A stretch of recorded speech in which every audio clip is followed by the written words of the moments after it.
بسم اللہ الرحمن الرحیم الحمدللہ رب العالمین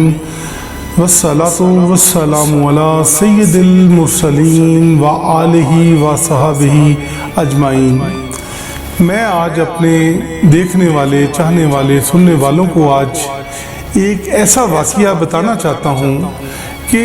آج کچھ احباب میرے پاس آئے اور سن کر دکھ ہوتا ہے ان کی گفتگو کو، اور جو وہ باتیں کرتے ہیں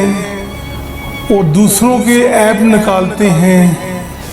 در حقیقت وہ ان کے اندر اپنے اندر عیب ہوتے ہیں، میں یہ سمجھتا ہوں۔ تو میں اپنے چاہنے والے، دیکھنے والے، سننے والوں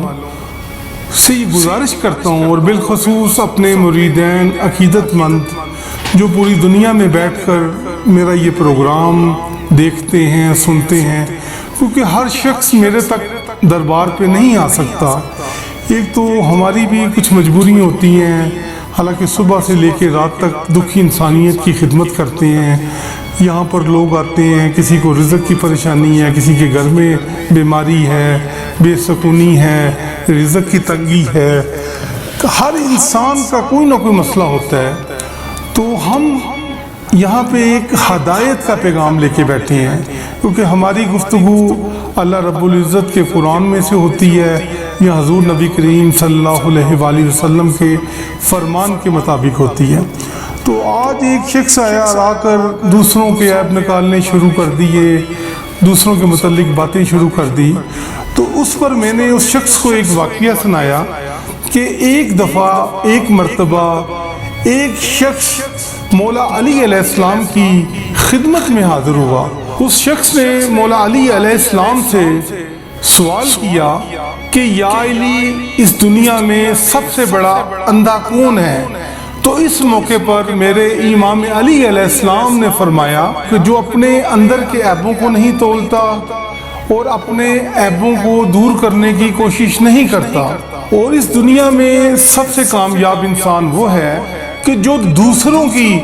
خوبیوں کو، اچھی عادات کو اپنانے کی کوشش کرتا ہے اور اپنے اندر کی خامیوں کو نکال دیتا ہے۔ وہ انسان دنیا اور آخرت میں کامیاب ترین انسان ہوتا ہے، اور ناکام انسان وہ ہوتا ہے جو دوسروں کی خامیوں کو ہنس ہنس کر بیان کرتا ہے، اس کا مذاق اڑاتا ہے اور اپنے اندر کی خامیوں کو دیکھتا ہی نہیں ہے۔ اور یقین کریں کہ یہی بات، یہی چیز، یہی عادت اس انسان کو لے ڈوبتی ہے۔ میرے امام علی علیہ السلام نے اس موقع پہ فرمایا کہ میں نے حضور صلی اللہ علیہ وآلہ وسلم سے یہ جب سنا کہ جو انسان اپنے اندر کی خامیاں دور کر دیتا ہے تو اللہ رب العزت اس انسان پر رحمتوں کے، برکتوں کے خزانے کھول دیتا ہے، اور یوں وہ انسان کامیابی کے رستے پر چل کر اپنی منزل تک پہنچ جاتا ہے۔ اس ساری گفتگو کا بتانے کا مقصد ہی یہی ہے کہ یہ وہ جو لوگ عقل کے بھی اندھے ہیں اور وہ اپنے اندر کی خامیوں کو دیکھتے ہی نہیں اور اپنی خوبیاں بتاتے رہتے ہیں، اپنی جھوٹی تعریفیں کرتے رہتے ہیں، کیونکہ انسانوں نے اپنے اوپر خول چڑھایا ہوا ہے۔ انسان کی اوقات 1 روپے کی ہے تو اسے 1 روپے کی بتانی چاہیے، بجائے اس کے کہ وہ 10 روپے شو کرتا ہے، پھر اسے بنانے کے لیے 100 جھوٹ بولنے پڑتے ہیں، 100 غلط کام کرنے پڑتے ہیں۔ تو ہماری گفتگو اور بتانے کا یہی ایک مقصد ہوتا ہے کہ لوگ کیونکہ سارا دن ہمارے ساتھ آ کر ایسی گفتگو کرتے ہیں، ہماری یہ کوشش ہے کہ سب سے پہلے جو انسان ہمارے پاس آتا ہے وہ اللہ کا بندہ بن کے آئے، حضور کا غلام بن کے جائے۔ ہماری کوشش ہے کہ ہم اپنی گفتگو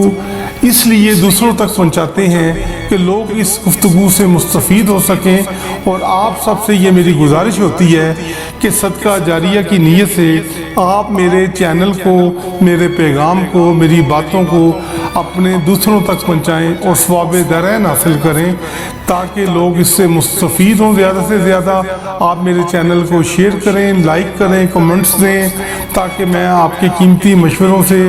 بھی کامیابی حاصل کر سکوں۔ بہت شکریہ آپ